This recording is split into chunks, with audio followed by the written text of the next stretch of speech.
ನಿಮ್ಮ ಸ್ಥೈರ್ಯ, ಧೈರ್ಯ, ವೀರ್ಯ, ಗಾಂಭೀರ್ಯಾದಿಗಳನ್ನು ಕಂಡು ಅಚ್ಚರಿಯ ಅಂತೇನು ನಾನು. ಏನು ನಿಮ್ಮ ಸಾಹಸ, ಏನು ನಿಮ್ಮದ್ದಾದಂತಹ ವಿಕ್ರಮ, ಹೇಳಿ ತುದಿಗಾಣಿಸುವುದಕ್ಕೆ ಸಾಧ್ಯವೇ ಇಲ್ಲ. ಬೆಕ್ಕಿಗೆ ಆಟ, ಇಲ್ಲಿಗೆ ಪ್ರಾಣ ಸಂಕಟ. ನನ್ನ ಹೊಟ್ಟೆ ಚುರುಗುಟ್ಟುತ್ತಾ ಇದೆ. ಯಾವ ಬೆಕ್ಕೋ ಯಾವ ಇಲಿಯೋ ನನಗಂತೂ ತಿಳಿಯದು. ಅದೆಲ್ಲ ವಿಷಯ. ನೀವಂದ್ರೆ ಏನು?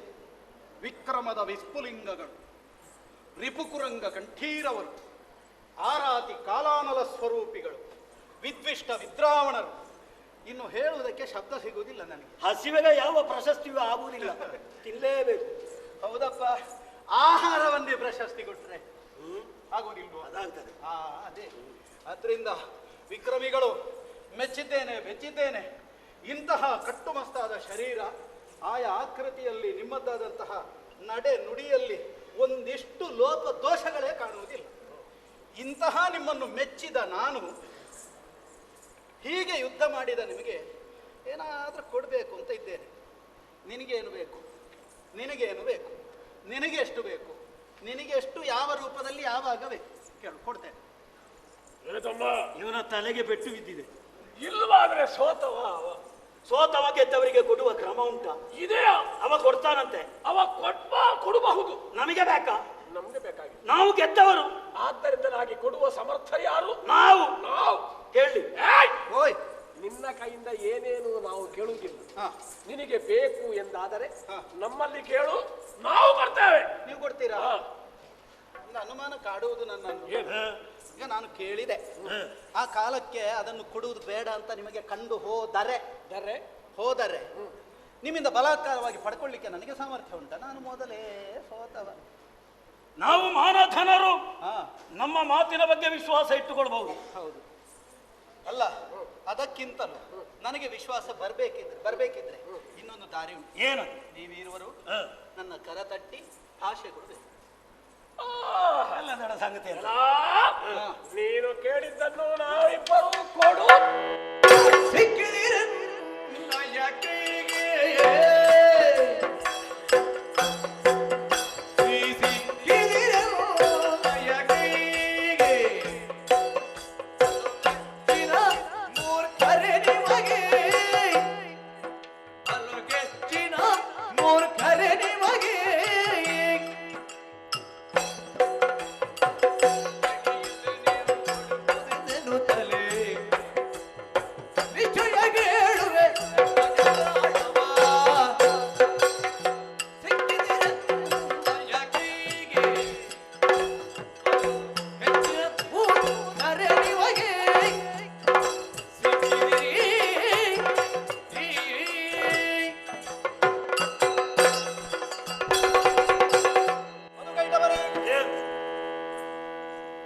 ನೀವಿಬ್ಬರೂ ನನ್ನ ಕೈಗೆ ಸಿಕ್ಕಿದಿರಿ. ಮೊದಲಾಗಿ ನೀವು ಸೊಕ್ಕಿದಿರಿ. ಆದ್ದರಿಂದಲೇ ನನ್ನ ಮಾತಿನ ತಪ್ಪೆಲ್ಲಿ ಉಂಟು ಅಂತ ಹೆಕ್ಕಿದಿರಿ. ಈ ಬಾರಿ ಮಣ್ಣು ಮುಕ್ಕಿದಿರಿ, ನನ್ನ ಕೈಗೆ ಸಿಕ್ಕಿ. ನನ್ನ ಕಿರುಬೆರಳನ್ನು ನಿನಗೆ ಹಿಡಿಯುವುದಕ್ಕೆ ಸಾಧ್ಯ ಇಲ್ಲ. ಮತ್ತೇನು ಸಿಕ್ಕಿ ಬೀಳುವುದು? ನಿನ್ನ ಜುಟ್ಟು ನನ್ನ ಕೈಯೊಳಗಾಗಿದೆ. ನಮಗೆ ಇರುವರೆಗೂ ಜುಟ್ಟು ಇಲ್ಲೇ ಇಲ್ಲ. ನಿಮ್ಮಿಬ್ಬರ ಜುಟ್ಟು ನನ್ನ ಕೈ ಬಿಡಿಸಿ ತೋರಿಸಬೇಕಾ? ಜುಟ್ಟೇ ಇಲ್ಲ ನಮಗೆ. ಅಲ್ಲ, ತೋರಿಸುವುದಿದ್ರೆ ನಾನೇ ಅಡ್ಡಿ ಮಾಡುವುದಿಲ್ಲ. ಹೇಗೆ ಜುಟ್ಟು ಕೈಯೊಳಗಾಗಿದೆ? ಹೇಗೆ? ನನ್ನ ವಶವರ್ತಿಗಳಾಗಿದ್ದೀರಿ ನೀವು. ಹೇಗೆ? ಭಾಷೆ ಕೊಡುವುದರ ಮೂಲಕ. ನಾನು ಕೇಳ್ತೇನೆ. ಕೇಳು. ಇದು ನನಗೆ ನಿಮ್ಮಿಂದ ಬೇಕಾದದ್ದು. ಕೇಳ್ತೇನೆ. ಕೇಳು, ಏನು ಬೇಕಾದ್ರೂ ಕೇಳು. ನನಗೆ ನಿಮ್ಮಿಬ್ಬರಿಂದ ಬೇಕಾದ್ದನ್ನು ಕೇಳ್ತೇನೆ. ನಿಮ್ಮ ಇಬ್ಬರ ಕೇಳ್ತೇನೆ. ನಿಮ್ಮಿಬ್ಬರ ಕೇಳ್ತೇನೆ. ನಮ್ಮಿಬ್ಬರಲ್ಲಿ ಕೇಳು. ನಿಮ್ಮಿಬ್ಬರ ಪ್ರಾಣ ಕೊಡಿ ಕೊಡಿ ಕೊಡಿ ಕೊಡಿ ಕೊಡಿ.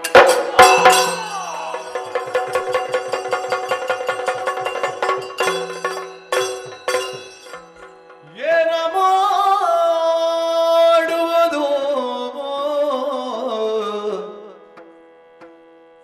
ಎಂಬ ಪ್ರಾಣವ ಕೇಳಿದ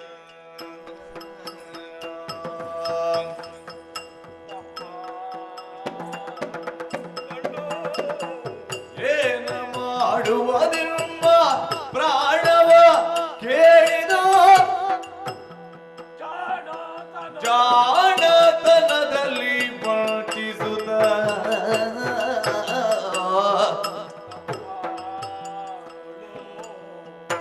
ಅನುರಾಗದಲ್ಲಿವೆ ಮನದಿರವೆನುತ್ತಲೇ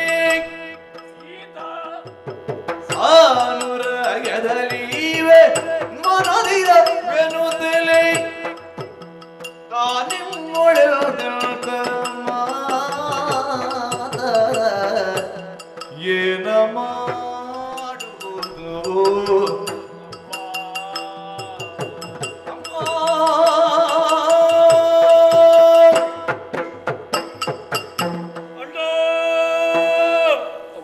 ವಂಚಿಸಿದ ಜಾಣತನದಲ್ಲಿ ಮಾತುಗಳನ್ನು ಪಡೆದು ನಮ್ಮ ಪ್ರಾಣವನ್ನು ಕೇಳಿದ. ಏನು ಮಾಡೋಣ, ನನಗೆ ಇನ್ನೂ 10 ವರ್ಷ ಬದುಕಬೇಕು ಅಂತ ಉಂಟು. ಅಣ್ಣ, ಪ್ರಾಣ ಕೊಡುವ ಅಣ್ಣ, ಶರೀರ ಉಳಿತದಲ್ಲ ಸಾಕು ನಮಗೆ. ಯಾವ ತಲೆಗೆಟ್ಟವನು ನೀನು? ಪ್ರಾಣ ಹೋದ ಮೇಲೆ ಶರೀರ ಯಾಕಾಗಿ? ಅಲ್ಲ, ಇದ್ರೆ ಹೀಗೆ ಮಾಡೋಣ, ಆಡಿದ ಮಾತಿನ ಹಾಗೆ ನಡೆಯಬೇಕೆಂದೇನು, ಮುಸುಡಿಗೆ 4 ಏರಿಸಿ ಅವನನ್ನು ಓಡಿಸುವ. ಅದು ಸರಿಯಲ್ಲ. ನಾವು ಮಾನದನ. ನಾನು ನಿನಗೊಂದು ಉಪಾಯ ಹೇಳ್ತೇನೆ. ಏನು? ಇಲ್ವಾ? ಸರಿ, ಕೊಡಿ ಕೊಡಿ ಕೊಡಿ ಕೊಡಿ ಯಾಕಯ್ಯೋ? ಕೊಡಿ ಕೊಡಿ ಆಡಿದ ಮಾತಿನಂತೆ ಕೊಡುವುದಕ್ಕೆ ನಾವು ಸಿದ್ಧರಿದ್ದೇವೆ. ಕೊಡಿ ಕೊಡಿ. ಆದರೆ ಒಂದು ಮಾತು, ನೀರಿಲ್ಲದಲ್ಲಿ ನಮ್ಮ ಪ್ರಾಣವನ್ನು ನೀನು ಪಡೆದುಕೊಳ್ಬೇಕು. ನಿಮ್ಮಂಥವರದ್ದೆಲ್ಲ ತಲೆ ಕಡಿಬೇಕಿದ್ರೆ ನೀರಿಲ್ಲದಲ್ಲೇ ಕಡಿಬೇಕು. ಅರಿಯರಿಯನೆಲೆ ಮರುಳರಿಯದೆನ್ನುತ್ತಲೇ ಕರುಣಿಸಿ ಜ್ಞಾನ ದೃಷ್ಟಿಯನ್ನು ಮೆರೆಯಲು ವಿಶ್ವರೂಪದೊಳಿಸುತ್ತಲೇ ನೆರೆ ನುತಿಸಿದರ ಕರೆಯನು ಹರಿಯನು. ನಾನ್ಯಾರು ಏನು ಎನ್ನುವುದನ್ನು ಅರ್ಥ ಮಾಡಿಕೊಳ್ಳದೆ ಸಾಮಾನ್ಯರ ಹಾಗೆ ಮಾತಾಡುತ್ತಿರುವಂತಹ ಇವರಿಗೆ ನಾನೇನು ಎಷ್ಟು ಎನ್ನುವುದನ್ನು ತೋರಿಸಿಕೊಡಬೇಕಾಗಿದೆ. ಒಂದಿಷ್ಟು ವಿವರಣೆಯನ್ನು ಕೊಟ್ಟೆ ಅಂತ ಆದರೆ ಆ ವಿಷಯವನ್ನು ಅರಗಿಸಿಕೊಳ್ಳುವ ಸಾಮರ್ಥ್ಯವೇ ಇವರಿಗಿಲ್ಲ. ಏನು ಮಾಡಲಿ, ಇವರಿಬ್ಬರಿಗೂ ಸುಜ್ಞಾನವನ್ನು ಅನುಗ್ರಹಿಸಿ ವಿಶ್ವಾಕಾರನಾಗಿ ನಿಲ್ಲುತ್ತೇನೆ.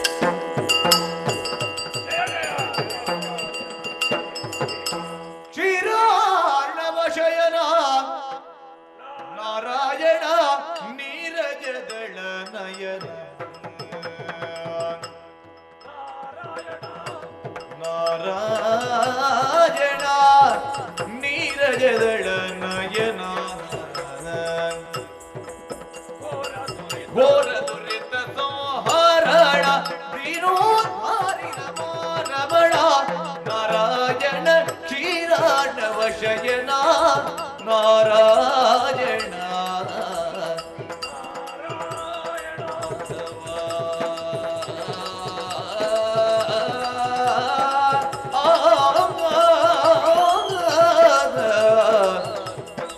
ಹರಿ.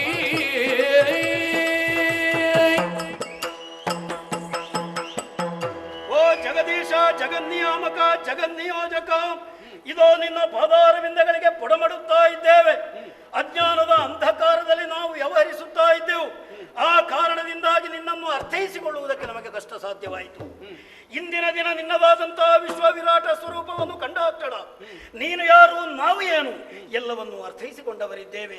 ಜಗತ್ತಿನ ತಂದೆಯಾದಂತಹ ನೀನೇ ಈ ಮಧುಕೈಟವರ ತಂದೆ ಎನ್ನುವಂತಹ ವಿಚಾರ ತಿಳಿದಾಕ್ಷಣ ಧನ್ಯತಾ ಭಾವನೆ ಮಾಡುತ್ತಾ ಇದೆ. ಮಾಡಿದಂತಹ ಅಪರಾಧಗಳಿಗೆ ಕ್ಷಮೆಯನ್ನು ಕೊಟ್ಟು ನಮ್ಮನ್ನು ಪೊರೆಯಬೇಕು ಎನ್ನುವ ಹಾಗೆ ಕೇಳಿಕೊಳ್ಳುತ್ತಾ ಇದೆ. ಮಧುಕೈಟವರೇ, ಮೆಚ್ಚಿದೆ ನಿಮ್ಮಯ ಭಕ್ತಿ ಭಾವಕ್ಕೆ ನಾನು ಹೆಚ್ಚು ಮಾತುಗಳಿಂದಲೇ ಉಚ್ಚರಿಸಲು ಮನದಿಚ್ಛೆಯೇನೆಂಬುದ ನಿಶ್ಚಯವಾಗಿ ಕೊಡುವೆನೋ. ಮೆಚ್ಚಿದೆ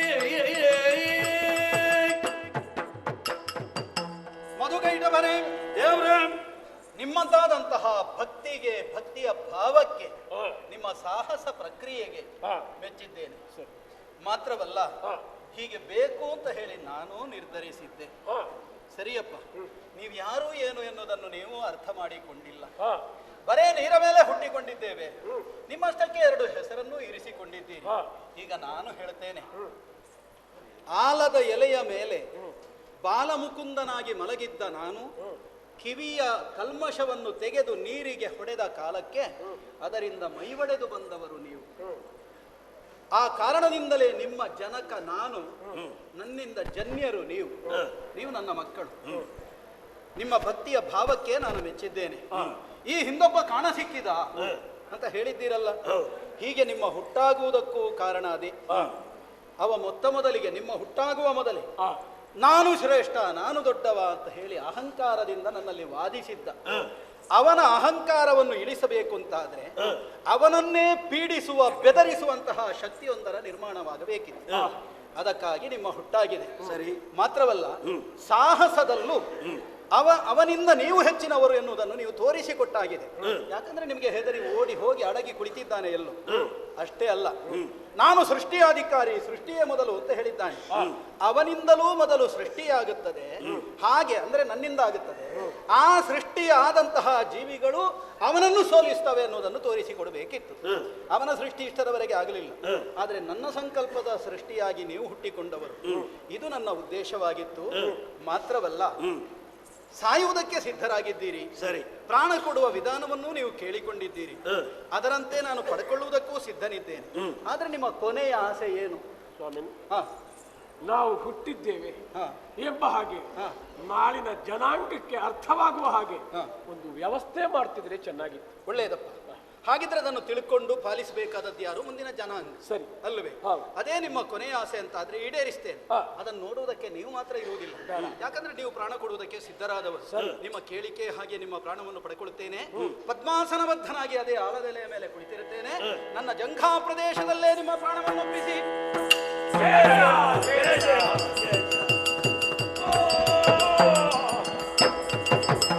ಕರುಣಿಸುವುದರ ಭಯವನು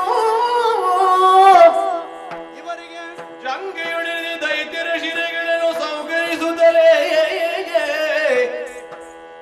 ಮೇಧಸನ ಜಲಧಿಯಲ್ಲಿ ಸೇರಿಸುತ್ತ ಹರೆಯ ಸೃಜಿಸುತ್ತ ಮೇದಿನಿಯನ್ನು ತಿರಿಸಿ ಪೆಸರನು ನಾವೀ ಕಮಲದಿ ಮೆರೆವ ಕಮಲ ಜನನ್ನು ನೇಮಿಸಿ ಸೃಷ್ಟಿ ಕಾರ್ಯದಲ್ಲಿ ಹರಿ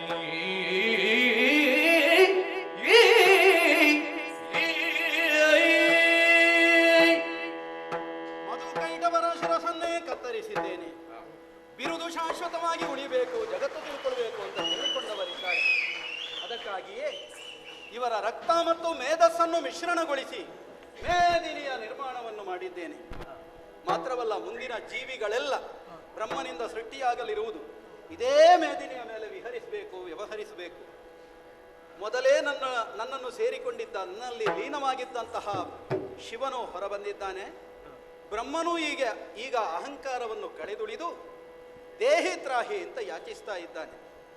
ಸೃಷ್ಟಿಯ ಕಾರ್ಯದಲ್ಲಿ ತೊಡಗುವುದಕ್ಕೆ ಸಿದ್ಧನಾಗಿದ್ದಾನೆ. ಪಾಲನೆ ಮಾಡುವುದಕ್ಕೆ ನಾನೂ ಸಿದ್ಧನಿದ್ದೇನೆ. ಲಯಗೊಳಿಸುವುದಕ್ಕೆ ಹರನೂ ಸಿದ್ಧನಿದ್ದಾನೆ. ಸೃಷ್ಟಿ ಸ್ಥಿತಿ ಲಯಾದಿ ನಮ್ಮ ಕಾರ್ಯಗಳು ಸುಸಾಂಗವಾಗಿ ನೆರವೇರುವ ಹಾಗೆ ಪರಾತ್ಪರ ಸ್ವರೂಪೆಯನ್ನು ಧ್ಯಾನಿಸುತ್ತಾ ನಮ್ಮ ಉಜ್ಜುಗದಲ್ಲಿ ನಮ್ಮನ್ನು ತೊಡಗಿಸಿಕೊಳ್ಳುತ್ತೇವೆ. ಜನನಿಯಾದಿಯದಿ ಮಾಲಿನಿಯೋ ಮಾಲಿನಿಯೋ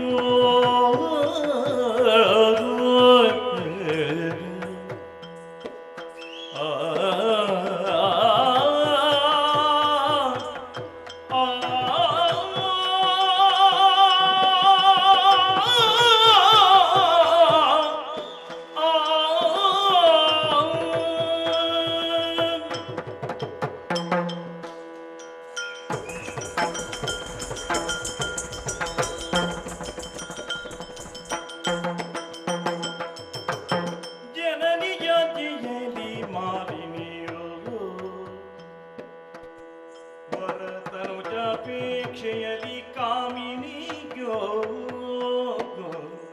ವರತನುಜಾಪೇಕ್ಷೆಯಲಿ ಕಾಮಿನಿಯೋ ಮಾಲಿನಿಯೋ ಕಾಮಿನಿಯೋ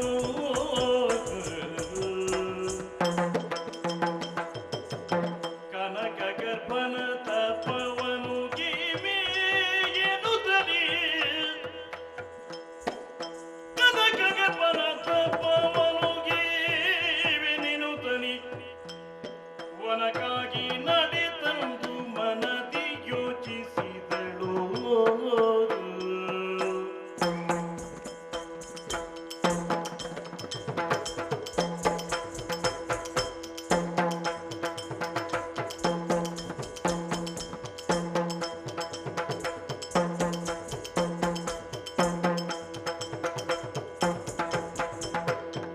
ಕನಕ ಗರ್ಭನ ತಪವನು ಕಿವಿಗೆನುದರಿ ಒಳಗಾಗಿ ನಡೆದಳು ಮನದಿ ಯೋಚಿಸಿದಳು. ಜನನಿಯ ಮಾಲಿನಿಯೋ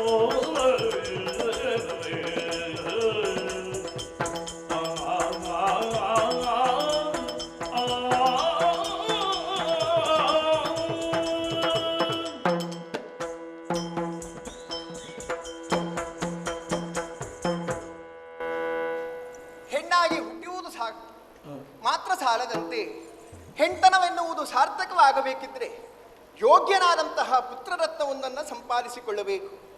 ಇದು ಹೆಣ್ಣಿನ ಜನ್ಮದ ವಿಶೇಷವಂತೆ. ಧುರಧೀರ ಸಮರ್ಥನಾದಂತಹ ನೀತಿವಂತನೂ ಗುಣವಂತನೂ ಆದಂತಹ ಸಮರ ಭೀಮನೆನಿಸಲ್ಪಡುವಂತಹ ಕಂದನೋರ್ವ ನನಗಿರುತ್ತಿದ್ದರೆ ಎಷ್ಟು ಒಳ್ಳೆಯದು ಎನ್ನುವಂತಹ ಆಸೆಯನ್ನು ಪಡೆದ ತಾಯಿ ಇದ್ದಾಳೆ ಈ ಪ್ರಪಂಚದಲ್ಲಿ. ಯಾಕೆ ಈ ಮಾತನ್ನು ಹೇಳಿದೆ? ಕಾರಣ ಇದೆ. ಪ್ರಸ್ತುತ ನನ್ನ ಮನದ ಅಂಗಳದಲ್ಲಿ ಇಂತಹ ಒಂದು ಆಸೆಯ ಬೀಜವನ್ನು ಬಿತ್ತಿದವಳು ನನ್ನ ತಾಯಿ ದಿತಿದೇವಿ. ನನ್ನ ತಾಯಿಯ ಗುಣವೇ ಅಂಥದ್ದು. ತನಗಾಗಿ ಅಲ್ಲದೆ ಪರರಾಗಿ ಯೋಚಿಸುವಂತಹ ಗುಣ ಅವಳಲ್ಲಿ ಅಪಾರವಾಗಿ ಕಾಣುತ್ತಾ ಇದ್ದೇವೆ. ನನ್ನ ಜೀವನವೇ ನಿದರ್ಶನ ಪ್ರಾಯವಾಗಿದೆ ಆ ಮಾತಿಗೆ.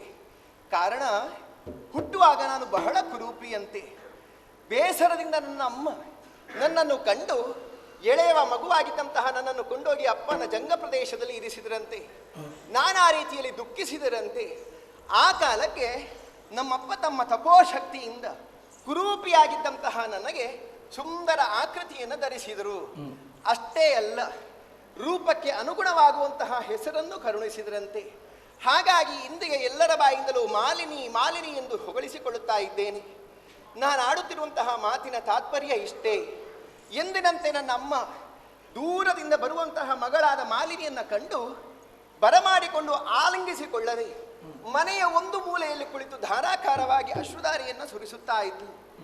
ಯಾಕೆ ಅಮ್ಮನಿಗೆ ಈ ರೀತಿಯದ್ದಾದಂತಹ ಅತಿಯಾದ ದುಃಖ ಎಂದು ನಾನೇ ಯೋಚಿಸಿದೆ. ಬದಲಾಗಿ ಅವಳಲ್ಲಿ ಹೋಗಿ ಕೇಳಿದೆ, ಅಮ್ಮ ನಿನ್ನ ದುಃಖಕ್ಕೆ ಕಾರಣ ಏನು ಅಂತ. ಆಗ ನಮ್ಮ ಮಾಡಿದಂತಹ ಮಾತು, ನಾನು ಸಂಪಾದಿಸಿದಂತಹ ಪುತ್ರರತ್ನರನ್ನೆಲ್ಲ ದೇವತೆಗಳು ಬಗ್ಗು ಪಡೆದದ್ದಾಗಿದೆ. ಇನ್ನು ನಮ್ಮ ಕುಲವನ್ನು ಉತ್ತರಿಸುವುದಕ್ಕಾಗಲಿ ಬೆಳೆಸುವುದಕ್ಕಾಗಲಿ ನಮ್ಮ ವಂಶದಲ್ಲಿ ಯಾರೂ ಇಲ್ಲ ಮಗಳೇ. ಹಾಗೆ ಆಲೋಚಿಸುತ್ತಿದ್ದಂತಹ ಹೊತ್ತಿಗೆ ನಮ್ಮಮ್ಮ ಒಂದು ಮಾತನ್ನು ಹೇಳಿದರು. ಹೆಣ್ಣಾದಂತಹ ನಿನ್ನಿಂದ ಇದು ಸಾಧ್ಯವಾಗುತ್ತದೆ ಹೇಗೆ ಎನ್ನುವಂತಹ ಪ್ರಶ್ನೆಗೆ ಅವಳು ಹೇಳಿದ್ದೇನು, ಕನಕಗರ್ಭನನ್ನು ತಪಸ್ಸಿನ ಮೂಲಕ ಮೆಚ್ಚಿಸಿಕೋ.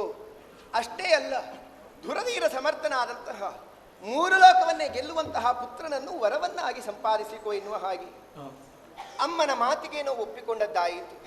ಆ ಬಳಿಕ ಆಲೋಚಿಸಿ ನೋಡಿದೆ, ಹೌದು, ನಮ್ಮಮ್ಮ ಆಡಿದುದರಲ್ಲಿ ಎಳ್ಳಷ್ಟು ಲೋಪದೋಷಗಳಿಲ್ಲ.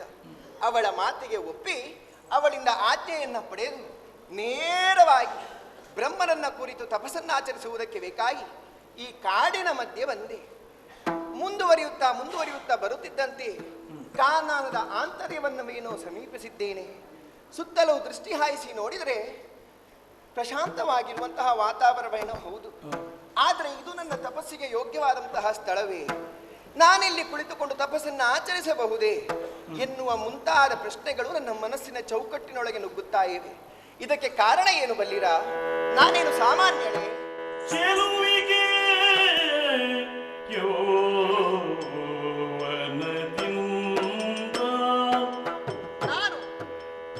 ನಾನು ಸಲೆ ಶೋಭಿಸುವೆ, ಅದರಿಂದ ಯೌವನದಿಂದ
ಇಳೆಯ ಕಾಮುಕರಿಂದ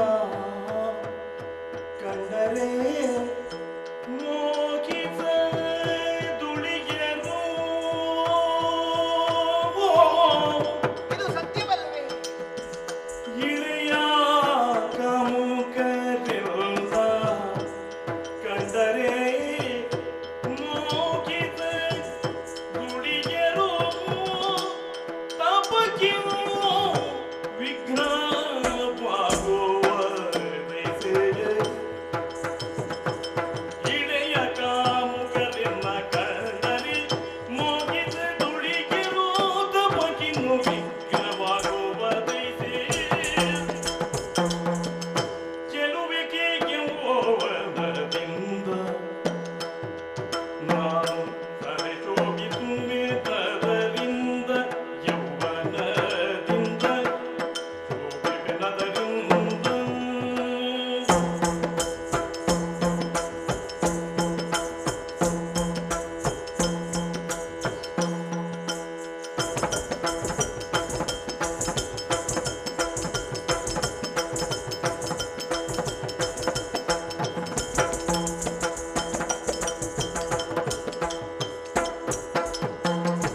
ಇಳೆಯ ಕಾಮುಕರಿಂದ ಕಂಡರೆ ಮೋಗಿದ ದುಳಿಯರು. ಸತ್ಯವಷ್ಟೇ. ಇಳೆಯ ಕಾಮುಕರಿಂದ ಕಂಡರೆ ಮೋಗಿದ ದುಳಿಯರು. ತಪಕಿವು ವಿಘ್ನವಾಗುವ ದೈಸೆ.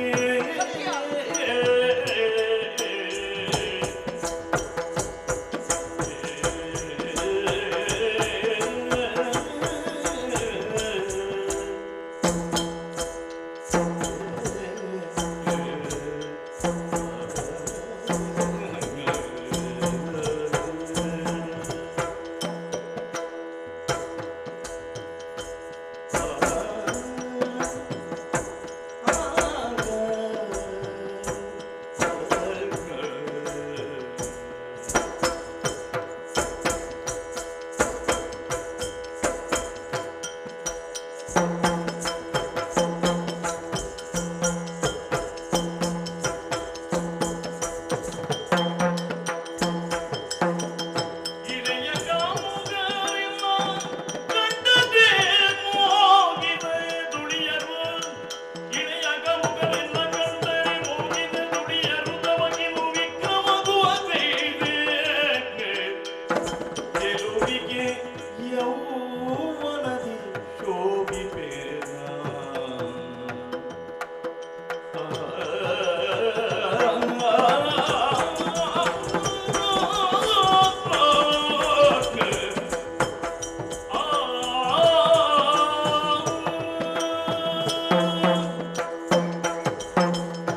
ಹಾ, ಅವಸರವೇ ಅವಘಡಕ್ಕೆ ಕಾರಣ ಅಂತ ತಿಳಿದವರು ಆಡಿದ್ದಾರೆ.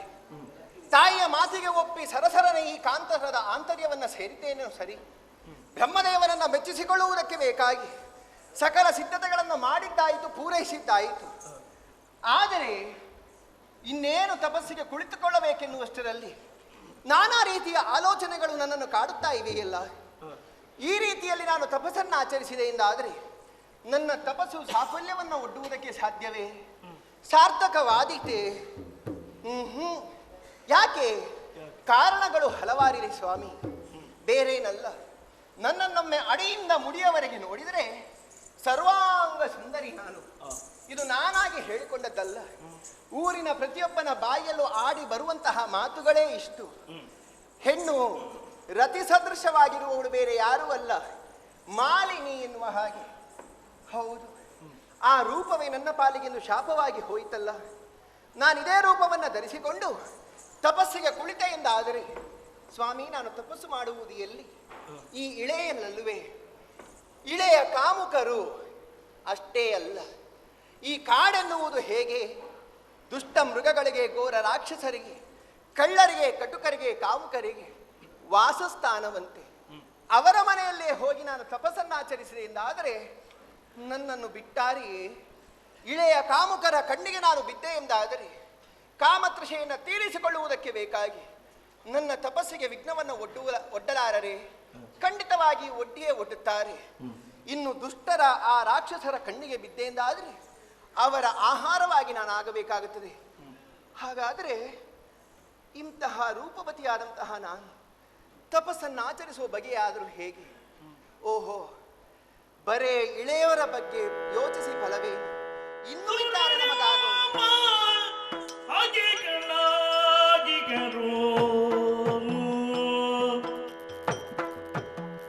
ಸುರರೆಮ್ಮ ಹಗೆಗಳಾಗಿಗರು.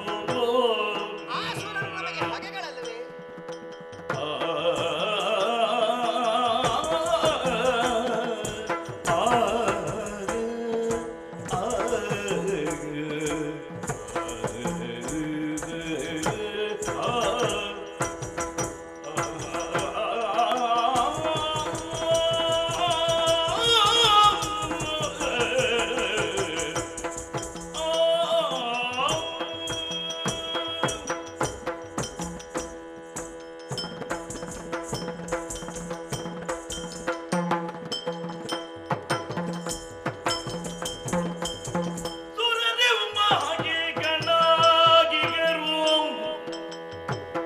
ನಿಜವರಿತರೆ ತಪಕಿನ್ನು ವಿಘ್ನವಾತಹರು.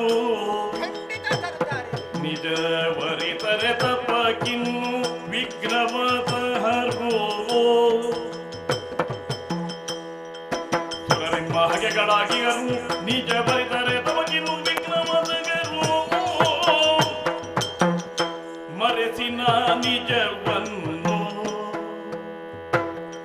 ಧರಿಸಿ ಮಹಿಷಿ ರೂಪ ಧರಿಸಿ ನಿಜವ ಮರೆಸಿ ಮಹಿಷಿ ರೂಪ ಧರಿಸಿ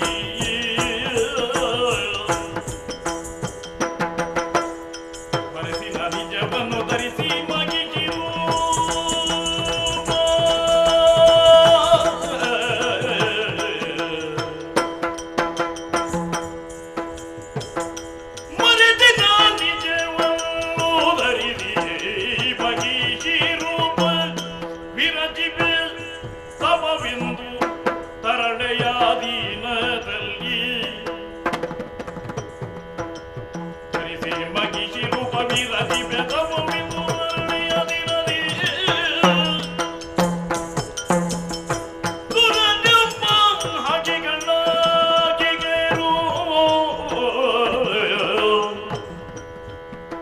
ನಿಜ ಅರಿತರೆ ತಪಕುವುದು ವಿಘ್ನವ ತಗರು.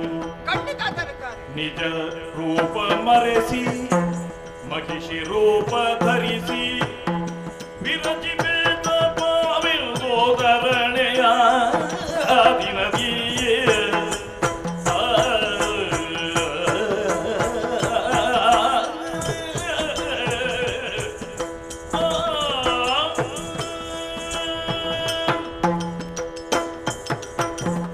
ಕೇವಲ ಇಳೆಯಲ್ಲಾಗಿರುವಂತಹ ವಿಘ್ನಗಳ ಬಗ್ಗೆ ಆಲೋಚಿಸುವುದು ಮಾತ್ರವಲ್ಲ, ಬರೇ ಇಳೆಯವರಿಂದ ಮಾತ್ರ ನನ್ನ ತಪಸ್ಸಿಗೆ ಭಗ್ನ ಉಂಟಾದೀತು ಎನ್ನುವ ಹಾಗೆ ತಿಳಿದಿರಿ. ಆಹಾ, ಇನ್ನೂ ಕೆಲವರಿದ್ದಾರೆ. ಅವರು ಈ ಲೋಕಕ್ಕೆ ಸಂಬಂಧಪಟ್ಟವರಲ್ವೇ ಅಲ್ಲ, ಬೇರೆ ಯಾರೂ ಅಲ್ಲ, ಮೇಲ್ಲೋಕದ ಸುರರು. ಹೌದು, ಸುರರಿಗೂ ಅಸುರ ಕುಲದವರಾದಂತಹ ನಮ್ಮ ಪಾಲಿಗೂ ಯಾವತ್ತಿಗೂ ಸ್ನೇಹ ಎನ್ನುವುದಿಲ್ಲುವಂತೆ ಹುಟ್ಟಿನಾರಾಭ್ಯದಿಂದ ವೈಷಮ್ಯವನ್ನೇ ತಳೆದು ಬೆಳೆಯುತ್ತಿರುವಂತಹ ಸುರರಿಗೆ ನಮ್ಮದಾದಂತಹ ಸ್ವಾರ್ಥ ಅಥವಾ ಆಸೆಯ ಬಗ್ಗೆ ತಿಳಿಯಿತು ಅಂತ ಆದರೆ ನನ್ನ ತಪಸ್ಸನ್ನು ಮುಂದುವರಿಸುವುದಕ್ಕೆ ಬಿಟ್ಟಾರೆಯೇ? ಖಂಡಿತವಾಗಿಯೂ ಇಲ್ಲ. ಮಾಲಿನಿ ಧುರಧೀರ ಸಮರ್ಥನಾದಂತಹ ಪುತ್ರನನ್ನು ಪಡೆದು 3 ಲೋಕವನ್ನೇ ಬಯಸುತ್ತಾಳೆ ಎಂದಾದರೆ ಈ ವಿಚಾರವು ಸುರಪಾಲನಿಗೆ ತಿಳಿಯಿತು ಅಂತ ಆದರೆ ನನ್ನ ತಪಸ್ಸನ್ನು ಭಗ್ನಪಡಿಸುವುದಕ್ಕೆ ಬೇಕಾಗಿ ನಾನಾ ರೀತಿಯ ಪ್ರಯತ್ನಗಳನ್ನು ಮಾಡಿಯೇ ಮಾಡುತ್ತಾನೆ. ಹಾಗಾದರೆ ಇಳೆಯ ಕಾಮುಕರಿಂದಲೂ ಸುರರಿಂದಲೂ ನನ್ನದಾದಂತಹ ತಪಸ್ಸನ್ನು ರಕ್ಷಿಸಿಕೊಳ್ಳುವುದಕ್ಕೆ ಬೇಕಾಗಿ ನನ್ನ ಮನದ ಆಸೆಯನ್ನು ಈಡೇರಿಸಿಕೊಳ್ಳುವುದಕ್ಕೆ ಬೇಕಾಗಿ ನಾನು ಮಾಡಬೇಕಾದದ್ದು ಏನು ಮಾಡೋಣ? ಛೇ, ತಪಸ್ಸನ್ನು ಆಚರಿಸದೆ ಮುಂದುವರಿಯುವಂತಿಲ್ಲ, ಹಿಂದೆ ಹೋಗುವ ಹಾಗಿಲ್ಲ. ಈಗ ಹೊಳೆಯಿತು ನನಗೆ. ನನ್ನ ನಿಜ ರೂಪ ಪ್ರಕಟವಾದರೆ ತಾನೇ ಎಲ್ಲರಿಗೂ ತಿಳಿಯುವುದು ನಾನು ಮಾಲಿನಿ ಎಂದು. ನನ್ನ ನಿಜವನ್ನ ಮರೆಸುತ್ತೇನೆ, ಕಪಟಾದ ಆಕೃತಿಯನ್ನು ಧರಿಸಿಕೊಳ್ಳುತ್ತೇನೆ. ಆ ಮುಖೇನವಾಗಿ ತಪಸ್ಸನ್ನ ಆಚರಿಸಿ ನನ್ನದಾದಂತಹ ಇಷ್ಟಾರ್ಥವನ್ನ ಈಡೇರಿಸಿಕೊಳ್ಳುತ್ತೇನೆ. ಅದು ಹೌದು, ವೇಷ ಮಾಡಬೇಕು ಅಂತ ತೀರ್ಮಾನ ಮಾಡಿದ್ದಾಯಿತು. ಯಾವ ವೇಷ ಮಾಡೋಣ? ಯಾವ ವೇಷ? ಹಾ ಹಾ ಹಾ ಕಾಡು ಮೃಗಗಳು, ಎಂತಹ ಸಂಬಂಧ, ಎಂತಹ ಸಾಮ್ಯತೆ. ಮೃಗ ಪಕ್ಷಿಗಳ ವೇಷವನ್ನು ಧರಿಸಿಕೊಳ್ಳೋಣ. ಓಹೋ, ಹಾರಾಡುತ್ತಿರುವುದು ಏನದು? ಗಿಳಿಯಲ್ಲವೇ? ಆ ಗಿಳಿಯ ರೂಪವನ್ನು ಧರಿಸಿಕೊಂಡು ಎಂತದಾದೀತು? ಗಿಳಿಯ ರೂಪ. ಸುಮ್ಮನೆ ಇರಿ ನೀವೊಮ್ಮೆ. ಗಿಳಿಯ ರೂಪ ಧರಿಸಿಕೊಂಡ್ರೆ ನನ್ನ ತಪಸ್ಸು ಆದೀತು ಅಂತ ಹೇಳುವುದು ನೀವು? ಗಿಳಿ ಹೌದೌದು, ಮತ್ತೆ ಗಿಳಿಯೇ ಮಾಡಿಕೊಂಡಿರ್ಬೇಕು ನಾನು. ಇಲ್ಲ, ತಪಸ್ಸಾಗ್ಲಿಕ್ಕಿಲ್ಲ. ಬೇಡನೋರ್ವನು ಮೃಗಬೇಟೆಗಾಗಿ ಕಾಡಿಗೆ ಬಂದಾಗ ಮರದ ತುತ್ತ ತುದಿಯಲ್ಲಿ ಕುಳಿತಿರುವಂತಹ ಈ ಗಿಳಿಯನ್ನ ಕಂಡು ಶರ ಪ್ರಯೋಗಿಸದೇ ಇದ್ದಾನೆಯೇ? ಪ್ರಯೋಗಿಸಿದಂತಹ ಶರದಿಂದ ನನ್ನ ಪ್ರಾಣ ಹೋಗದೇ ಇದ್ದೀತೆ. ಪ್ರಾಣ ಹೋದ ಮೇಲೆ ಮತ್ತೆ ತಪಸ್ಸು ಮಾಡಿ ಏನು ಪ್ರಯೋಜನ? ಗಿಳಿಯ ವಿಷಯ ಹಾಗೆ ಬಿಡೋಣ. ಓಹೋ, ಅಲ್ಲಿ ನೋಡಿದರೆ ಗುಂಪು ಗುಂಪಾಗಿ ಜಿಗಿಯುತ್ತಾ ಓಡಾಡುತ್ತಿವೆ ಜಿಂಕೆ ಮರಿಗಳು. ಎಷ್ಟು ಸುಂದರವಾದಂತಹ ಮೃಗ. ಹೌದೌದು, ಅದ ನಿಮಗೇನು ಅವಸರ? ನಾನು ಜಿಗಿಲಿಕ್ಕೆ ಬಂದವಳಲ್ಲ, ಇಲ್ಲಿ ತಪಸ್ಸನ್ನು ಆಚರಿಸುವುದಕ್ಕೆ ಬಂದವಳು. ನೀವೇ ಹೇಳಿ ಸ್ವಾಮಿ, ನಾನು ಜಿಂಕೆಯ ರೂಪವನ್ನು ಧರಿಸಿಕೊಂಡು ಹಾಗೆ ಜಿಗಿಯುತ್ತಾ ಓಡಾಡಿದೆ ಅಂತ ಆದರೆ ಅವುಗಳನ್ನೇ ದುಷ್ಟಮೃಗಗಳು ಬಿಡುವುದಿಲ್ಲ. ಇನ್ನು ಒಂದೆಡೆ ಸುಮ್ಮನೆ ಕುಳಿತು ತಪಸ್ಸನ್ನಾಡುವಂತಹ ಈ ಜಿಂಕೆ ಮರಿಯನ್ನು ಯಾರಾದರೂ ಬಿಟ್ಟಾರೆಯೇ? ಯಾವುದೂ ಆಗುವುದಿಲ್ಲ ಅಂತ ಆದ್ಮೇಲೆ ಅದೆಂತದಲ್ಲಿ ಅಯ್ಯೋಯ್ಯೋ ಕೆಸರು, ಆ ಕೆಸರಿನ ರಾಶಿಯಲ್ಲಿ ಎಂತದ ಹಾಗೆ ಬಿದ್ದುಕೊಟ್ಟು ಕಾಡೆಮ್ಮೆಗಳು. ಸ್ವಾಮಿ, ನಾನು ಆವಾಗಿನಿಂದ ಗಮನಿಸ್ತಾ ಇದ್ದೇನೆ, ಅವುಗಳು ಹಾಯಾಗಿ ಆ ಕೆಸರಿನಲ್ಲಿ ಆಡುತ್ತಾ ಇವೆ, ಬಿದ್ದುಕೊಂಡಿವೆ. ಯಾರ ರಗಳೆಗೂ ಇಲ್ಲ ಅವುಗಳ ರಗಳೆಗೂ ಯಾರು ಹೋದದ್ದಿಲ್ಲ. ನಾನು ಆಲೋಚಿಸುವುದು, ಈ ನಿರುಪದ್ರ ಪ್ರಾಣಿಯಾಗಿರುವಂತಹ ಕಾಡೆಮ್ಮೆಯ ವೇಷವನ್ನು ನಾನು ಧರಿಸಿದರೆ ಅದರ ಬಳಿಗೂ ಯಾರು ಬರುವ ಹಾಗಿಲ್ಲ, ಅದು ಯಾರ ಬಳಿಗೂ ಹೋಗುವುದಿಲ್ಲ. ಹಾಗಾಗಿ ಹಾಯಾಗಿ ತಪಸ್ಸನ್ನು ಆಚರಿಸುವುದು ಇದುವೇ ಒಳ್ಳೆಯಾದ ಉಪಾಯ. ನನ್ನದಾದಂತಹ ಶಕ್ತಿಯಿಂದ ಮಹಿಷಿಯ ರೂಪವನ್ನು ಧರಿಸುತ್ತೇನೆ, ತಪಸ್ಸನ್ನು ಆಚರಿಸುತ್ತೇನೆ.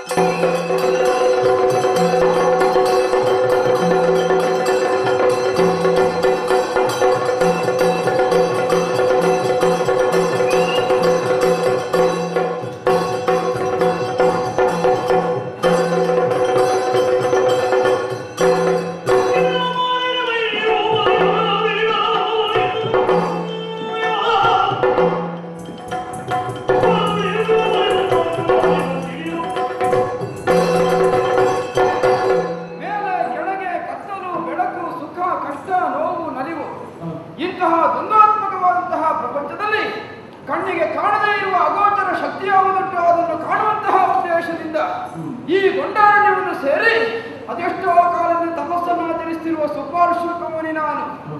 ಒಮ್ಮಿಂದೊಮ್ಮೆಗೆ ತಪೋ ಭಂಗವಾಗಿ ಹೋಯಿತು. ಸುತ್ತಲೂ ದೃಷ್ಟಿ ಹಾಯಿಸಿದಾಗ ಪ್ರಕೃತಿಯ ಪ್ರತಿಯೊಂದು ಕಡೆಯಲ್ಲಿಯೂ ವ್ಯತ್ಯಾಸವನ್ನೇ ಗಮನಿಸ್ತಾ ಇದ್ದೇನೆ. ಅಂಬರದಲ್ಲಿ ಹಾರಾಡುತ್ತಾ ಇರುವಂತಹ ಖಗ ಸಂತತಿ ಕರೆಸುಟ್ಟು ಧರೆಗೊಳ್ಳುತ್ತಾ ಇವೆ. ಇಡೀ ಪರಿಸರದಲ್ಲಿರುವಂತಹ ಗಿಡ ಮರಗಳೆಲ್ಲ ಸುಟ್ಟು ಕರಟೆ ಹೋಗಿವೆ. ಇದಕ್ಕೆ ಕಾರಣವೇನು ತಿಳಿಯುವುದಕ್ಕೆ ನನಗೇನು ಕಷ್ಟವಿಲ್ಲ. ಜ್ಞಾನ ದೃಷ್ಟಿಯ ಮೂಲಕ ತಿಳಿತೇನೆ.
ಆದ್ರೆ ಮನಸ್ಸು ಒಳ್ಳೆಯದಿರಬೇಕು.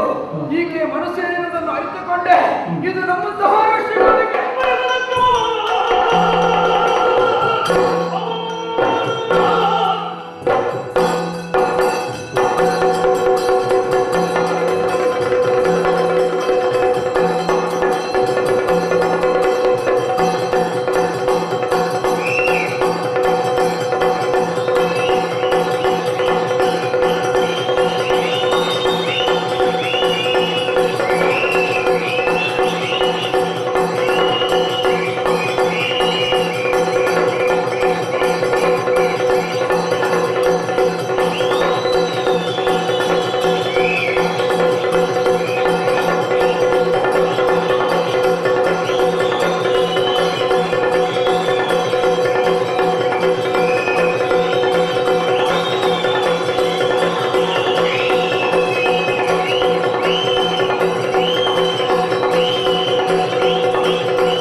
ಇದು ನಮ್ಮ ಬಯಕೆ.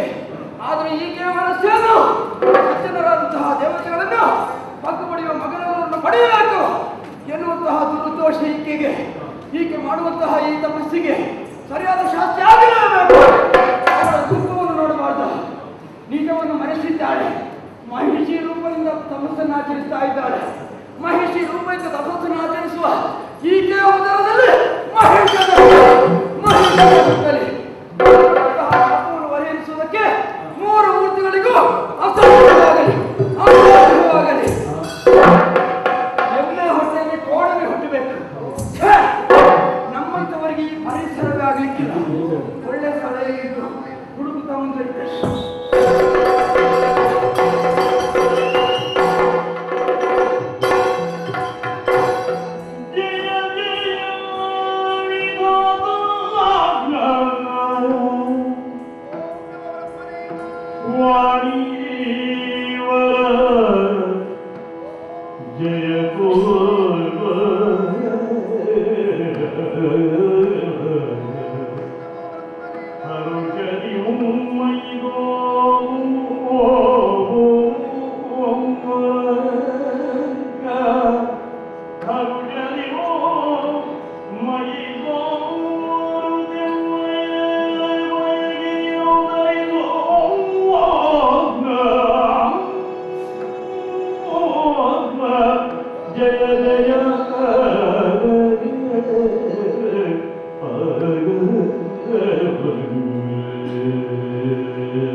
ಬಂದವ ಯಾರು ಅಂತ ಮೊದಲು ನೋಡು. ಯಾರು? ಬ್ರಹ್ಮದೇವನೇ. ಧನ್ಯೋಸ್ಮಿ ತಂದೆ. ಸ್ವಾಮಿ, ನನ್ನ ತಪಸ್ಸಿಗೆ ಮೆಚ್ಚಿ ಮೈ ತೋರಿದ್ದಿ. ತಪಸ್ಸಿಗೆ ಮೆಚ್ಚಿ ಮೈ ತೋರಿದ್ದೇನೆ, ನೀನ್ ಯಾಕೆ ಮೈ ಮುಚ್ಚುವುದು ಅಂತ ಕೇಳುದು ನಾನು ನಾನು ಬಂದ ಮೇಲೆ ತಪಸ್ಸು ಬಿಟ್ಟ ಮೇಲೆ ಹೇಳಬೇಕಿದ್ರೆ ಸುಗರು ಹಗೆಗಳು ಅಂತ ಅವರಿಗೆ ಮೈ ತೋರಿಸಬಾರದು ಅಂತ ಮೈ ಬದಲಿಸಿದ್ದೀನಿ. ನಾನು ಮೈ ತೋರಿದ ಮೇಲೆ ಯಾಕೆ ನೀನು ಆಡೋದು? ಕಾರಣ ಉಂಟು. ನಾನು ಕೇಳಿದಂತಹ ವರವನ್ನ ಕರುಣಿಸಿದ್ದೀಯ ಎನ್ನುವಂತಹ ಮಾತು ಬೇಕು. ಪ್ರತ್ಯಕ್ಷ ಆದ ಮೇಲೆ ದೇವರು ಪ್ರತ್ಯಕ್ಷ ಆದ ಮೇಲೆ ಪ್ರಸಾದ ಕೊಡ್ಲಿಕ್ಕೆ ಬಂದದ್ದಾಗಿ. ಹಾಗಾದ್ರೆ ಕರುಣಿಸಿದ್ದೀಯಲ್ಲೇ ಖಂಡಿತ ಮೆಚ್ಚಿ ಕೊಡ್ತೇವೆ, ಮನದಿರ ಬಂದು ಕೇಳು. ಕರುಣ ಸಾಗರ ದೇವ ಕೇಳಯ್ಯ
ಅದೆಷ್ಟೋ ದೀರ್ಘವಾದಂತಹ ಸಮಯದಿಂದ ನಿನ್ನ ಕುರಿತಾಗಿ ತಪಸ್ಸನ್ನು ಆಚರಿಸಿ ಪ್ರಸ್ತುತ ನನ್ನ ಮುಂದೆ ಪ್ರತ್ಯಕ್ಷನಾಗಿ ನನ್ನನ್ನು ಅನುಗ್ರಹಿಸುವುದಕ್ಕಾಗಿ ಸಿದ್ಧನಾದಿಯ ತಂದೆ. ಧನ್ಯೋಸ್ಮಿ ಧನ್ಯೋಸ್ಮಿ. ಭಗವಂತ ಭಕ್ತರಾದೀನ ಅಲ್ವೇ ತಾಯಿ ಹೇಳು. ತಂದೆ, ನಿನ್ನ ಪ್ರತ್ಯಕ್ಷ ಮಾತ್ರದಿಂದಲಾಗಿ ನಿನ್ನನ್ನು ಕಂಡಂತಹ ಈ ನನ್ನ ಕಣ್ಣುಗಳು ಪುನೀತವಾದವು. ಓಂ ನಮೋ ಬ್ರಹ್ಮದೇವ ಮಾಡಿ ಹೊಗಳಿದಂತಹ ನನ್ನ ನಾಲಿಗೆ ಸಾರ್ಥಕವಾಯಿತು. ಸ್ವಲ್ಪ ತಡ ಮಾಡೋದು ಅಂತ ಆಲೋಚನೆ ಮಾಡಿದೆ. ನಿನ್ನ ತಾಯಿ ಶಾರದೆ ಕೂತುಕೊಳ್ಳಿಕ್ಕೆ ಬಿಟ್ಟಿಲ್ಲ. ಒಮ್ಮೆ ಹೋಗಿ ಅಂತ ಹೇಳಿ. ತಾಯಿಯ ಹೃದಯದಲ್ಲಿ ಮಗಳ ಹಂತದಲ್ಲಿ ಹೋಗಿ ಅಂತ ಹೇಳಿರುವೆ. ಎಷ್ಟು ಹೊತ್ತು ಇಲ್ಲಿರೋದು ನೀವು ಅಂತ ಅವಳೇ ನುಗ್ಗಿ ಬಿಟ್ಟದ್ದು. ಹಾಗೆ ಅಂದು ನನ್ನ ಜನ್ಮ ಸಾರ್ಥಕ ಆಯಿತು. ಆದರೆ ತಂದೆ, ನಿನ್ನನ್ನು ಪ್ರತ್ಯಕ್ಷೀಕರಿಸಿಕೊಳ್ಳುವಲ್ಲಿ ಪ್ರಬಲವಾದಂತಹ ಉದ್ದೇಶವಿರುತ್ತೆ. ಬೇರೆ ಹೆಣ್ಣಾದಂತಹ ನನ್ನ ಮನದ ಆಸೆ ಒಂದು, ಮುಂದೆ ದುರಸಮರ್ಥನಾದಂತಹ ಸಮಸ್ತ ಲೋಕವನ್ನ ಗೆಲ್ಲುವಂತಹ ಪುತ್ರರತ್ನವನ್ನು ಸಂಪಾದಿಸಬೇಕು ಎನ್ನುವಂತಹ ಆಸೆ. ಅದಕ್ಕಾಗಿ ನಿನ್ನನ್ನು ಕುರಿತು ತಪಸ್ಸನ್ನು ಆಚರಿಸಿದ್ದೇನೆ. ಅನುಗ್ರಹಿಸುವ. ತಥಾಸ್ತು. ಸಂತೋಷ ಸ್ವಾಮಿ, ಸಂತೋಷವಾಯಿತು. ಹೇಳಿ ಆಯ್ತು, ಹೇಳಿ ಆಯ್ತು, ಸಂತೋಷ ಆಯಿತು. ಭಕ್ತರು ಕೇಳಿದ ಅಕ್ಷರಗಳು ಭಗವಂತನಿಗೆ ಧರ್ಮ. ಅದಕ್ಕಾಗಿ ಪುತ್ರರತ್ನ ಬೇಕು, ಕುಲೋನ್ನತಿಯನ್ನು ಬಲೋನ್ನತಿ ಉಳ್ಳಂತಹ ಮಗ ಬೇಕು, ಸಮರ್ಥ ಬೇಕು. ತಥಾಸ್ತು ಹೇಳಿದ್ದಾಯ್ತು. ದುರಧೀರನೆ, ಸರ್ವ ಸಮರ್ಥನೆ. ಆದರೆ ಮಗು ಮಾತ್ರ ಮಹಿಷಾಕೃತಿಯಿಂದ ಬ್ರಹ್ಮದೇವ, ಬ್ರಹ್ಮದೇವ, ಇದೇನು ಸ್ವಾಮಿ? ವರದ ಮೂಲಕವಾಗಿ ಮಾಲಿಗೆ ನೀವು ಶಾಪವನ್ನೇ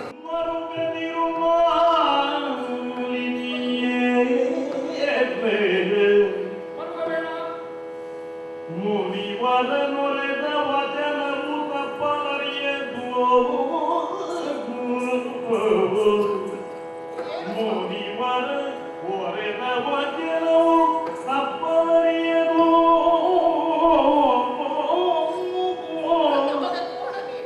ಸರಳ ಮಗಿಗೆ ಜಗಿದಿದ್ದರು ನಿನ್ನುದರದರಿಗುದೇ. ಸರಳ ಮಗಿಗೆರು ಜಗಿದಿದರು ನಿನ್ನುದರದರಿ ಮುಂದೆ.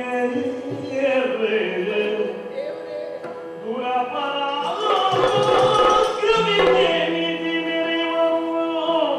ದುರಪರಾಕ್ರಮಿಗೆ ನಿಧಿ ತ್ರಿಜಗದಿ ಮೆರೆಯುವನು. ಕರಕೀರ್ತಿಯಿಂದಲೇ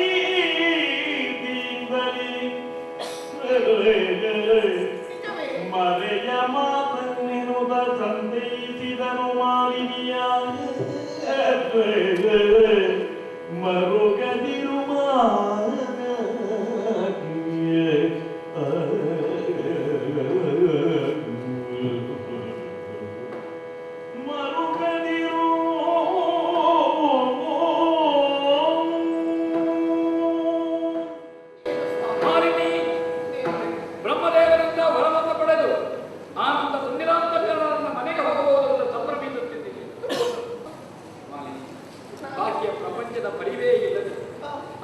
ಭಾವಶುದ್ಧಿಯಾಗಿ ನೀನು ಭಾವಶುದ್ಧದಿಂದ ಶುದ್ಧಭಾವಕಿಯಾಗಿ ತಪಸ್ಸಿನಲ್ಲಿ ನಿರತಲಾಗಿದ್ದಿ.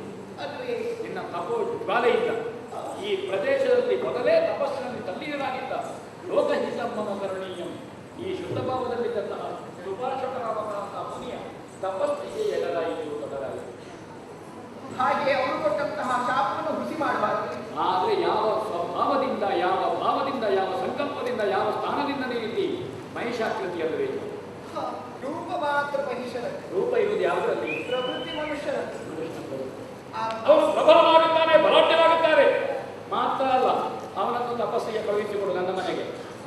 ನಾನು ಅನುಗ್ರಹ ಮಾಡ್ತೇನೆ. 3 ಲೋಕವನ್ನು ಗೆಲ್ಲುವಂತಹ ಪ್ರತಿಭಾವಂತನಾದ ಅದಮ್ಯ ಉತ್ಸಾಹ ಇರುವ ಅಜಯನಾದಂತಹ ಮಗನಾಗುತ್ತಾನೆ. ಭಯ ಪಡಬೇಡ.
ಮಧುವನಕ್ಕ ಯಾರೆಂದುಕೊಂಡಿರಿ? ವೀರ ವಿದ್ಯುನ್ಮಾಲೆ ಎಂಬುದಾಗಿ ನಾನೇ ಸರಿ. ಹೊರಟು ಬಂದಿರುವಂತಹ ಕಾರ್ಯ ಅನೇಕವಿದೆ, ಅನೇಕವಿದೆ.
ರಾಜ್ಯದ ಒಡೆಯನೆನಿಸಿಕೊಂಡಿದ್ದೇನೆ.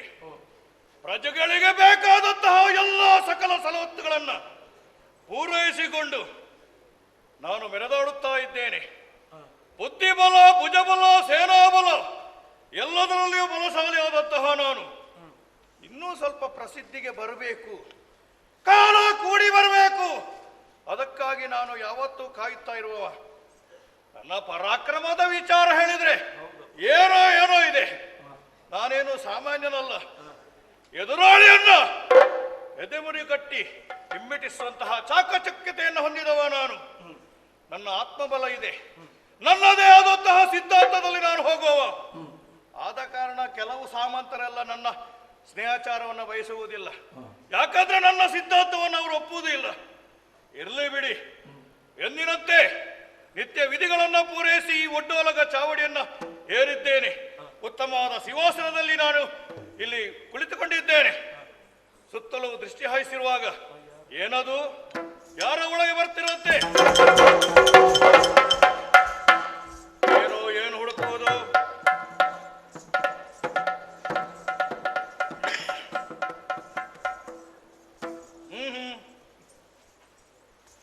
ನಮಸ್ಕಾರ. ಇದು ಯಾವ ರೀತಿದು? ಇದು ಯಾವ ರೀತಿಯ ನಮಸ್ಕಾರ? ನಮಸ್ಕಾರದಲ್ಲಿ 3 ವಿಧ. ಏನದು? ದೊಡ್ಡವರಿಗೆ ನಮಸ್ಕಾರ, ಹ, ಹ, ಹ. ಸಾಧಾರಣವರಿಗೆ ನಮಸ್ಕಾರ, ಹ. ಸಣ್ಣವರಿಗೆ ಇಷ್ಟೇ. ಓಹೋ, ಈಗ ನೀನು ನನಗೆ ಮಾಡಿದ್ಯಾವುದು? ನೀವು ದೊಡ್ಡದು ಅಂತ ಗೊತ್ತಾಯ್ತು. ಬರುವಾಗ ನೀನು ಏನು ಹುಡುಕಿದ್ಯಲ್ಲ, ಏನದು? ಕಪ್ಪೆ ಹುಡುಕಿದ್ದಲ್ಲ ನಾನು. ಮತ್ತೆ ಎಲ್ಲಿ ಕಾಲು ಇಡುವುದು, ಎಲ್ಲಿಂದ ಕಾಲು ತೆಗೆಯುವುದು ಗೊತ್ತಾಗುದಿಲ್ಲ. ಯಾಕೆ? ನನ್ನ ಭಾವಚಿತ್ರ ಕಾಣುತ್ತಾ ಉಂಟು ಮಾರೇರೆ. ಹಾ, ಹಾ, ಇದು ಹಾ. ಹೇಗೆ ತುಳಿಯುವುದು ಅಂತ ಪಶ್ಚಾತ್ತಾಪ ಆಯ್ತು ನನಗೆ. ನನ್ನ ಈ ಆಸ್ಥಾನವೇ ಹಾಗೆ. ಬಹಳ ಶಿಲೆಕಲ್ಲಿನಿಂದ ಹ. ನುಣುಪಾಗಿ ಹ. ದರ್ಪಣದ ರೂಪದಲ್ಲಿ ನಾನು ನಿರ್ಮಿಸಿದ್ದೇನೆ. ಎಲ್ಲಿ ನೋಡಿದ್ರು ಧರ್ಮಪಣ್ಣ, ಎಲ್ಲಿ ನೋಡಿದ್ರು ಧರ್ಮಪಣ್ಣ. ಏನದು? ಅದೇ ಮುಖ ಕಾಣುವುದು ಆ, ಧರ್ಮಪಣ್ಣ ಅಲ್ಲ. ಹೆದರಬೇಕಾಗಿಲ್ಲ, ಹೆದರಿಕೆ ಇಲ್ಲ. ಎಲ್ಲಿಯೂ ಜಾರುವುದಿಲ್ಲ. ಯಾರುವುದಿಲ್ಲಲ್ಲ. ಯಾರು ನೀನು? ನಿನ್ನ ಪರಿಚಯ ಆಗ್ಲಿಲ್ಲಲ್ಲ. ನಮಸ್ಕಾರ ಸ್ವಾಮಿ. ಆ, ನಾನು ಒಬ್ಬರನ್ನು ಕೇಳಿಕೊಂಡು ಬಂದದ್ದು. ಒಂದು ಉಪಕಾರ ಮಾಡ್ಬೇಕು ನೀವು. ಏನು? ನಮಗೆ ನಿಮ್ಮ ಪರಿಚಯ ಇಲ್ಲ. ಹ. ಇದು ಪಾತಾಳ ಅಂದ್ರೆ ಇದೆ ಅಲ್ವ? ಪಾತಾಳ ಅಂದ್ರೆ ಇದುವೆ. ನೀನು ಹೊರಟದ್ದೆಲ್ಲಿಗೆ? ಅಲ್ಲಿಗೆ ಇದೇ ಪಾತಾಳ. ಹೌದಾ? ಇಲ್ಲಿ ಮುದ್ದೆ ಅನ್ನ ಪ್ರಾಣಿಗಳಿಗೆ ನಾವು ಮುದ್ದೆ ಅನ್ನವೇ ಕೊಡುವುದು. ಪ್ರಾಣಿಗಳಿಗೆ ಅಲ್ಲ, ಮತ್ತೆ? ಪಾತಾಳದಲ್ಲಿ ಒಂದು ಅಂಗ ಅದು. ಮಧುವನ. ಮಧುವನ ಇದೆ ಇದೆ. ಅಲ್ಲಿ ಇಸ್ಮಾಲಿ ಎಂಬವರು ಅಂತವರೆಲ್ಲ ಇಲ್ಲಿ ಇಲ್ಲ. ಇದ್ದಾರೆ. ಇಲ್ಲಿ ಗೊತ್ತಿಲ್ಲ ಅಂದ್ರೆ ಗೊತ್ತಿಲ್ಲ ಅಂತ ಹೇಳಿ ಚರ್ಚೆ ಮಾಡುದು ಬೇಡ, ನಾನು ಹೋಗ್ತೇನೆ. ಮುಖ ಪರಿಚಯ ಎಲ್ಲರದ್ದು ಇರ್ತದೆ, ಹೌದು. ಹೆಸರು ನನಗೆ ಗೊತ್ತಿರ್ತದ?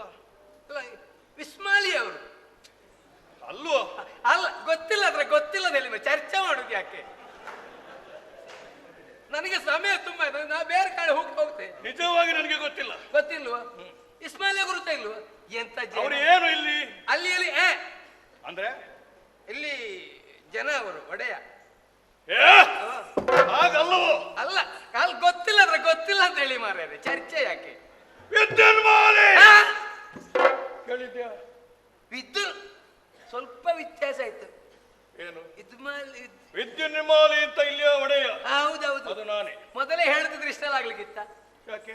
ಅಲ್ಲ, ನೀವೇ ನೀನು ಕೇಳಿದ್ದೇ ಬೇರೆ, ಅದು ನನಗೆ ಗೊತ್ತಿಲ್ಲ ಹೇಳಿದ್ದೆ. ಅಲ್ಲಿಂದ ಬರುವಾಗ ಅದೇ ಹೆಸರಿತ್ತು, ಇಲ್ಲಿಗೆ ಬರುವಾಗ ಅದು ಗಡಿಬಿಡಿಯಾಗಿ ವಿದ್ಯುನ್ಮಾಲಿಯಾಗಿ ಇಸ್ಮಾಲಿ. ಈಗ ನಾನೇ ವಿದ್ಯುನ್ಮಾಲೆ ಏನೋ?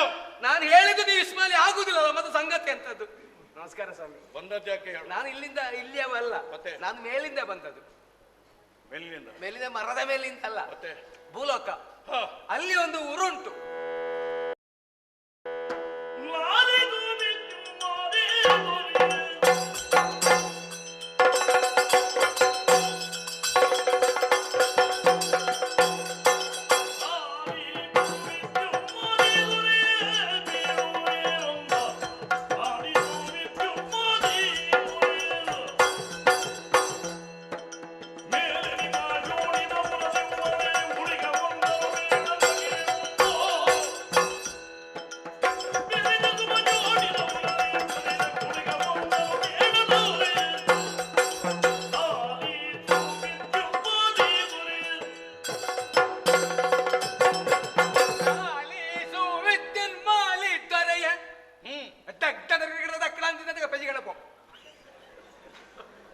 ನಿಮ್ಮಲ್ಲೆಲ್ಲ ಹೀಗೆಯಾ?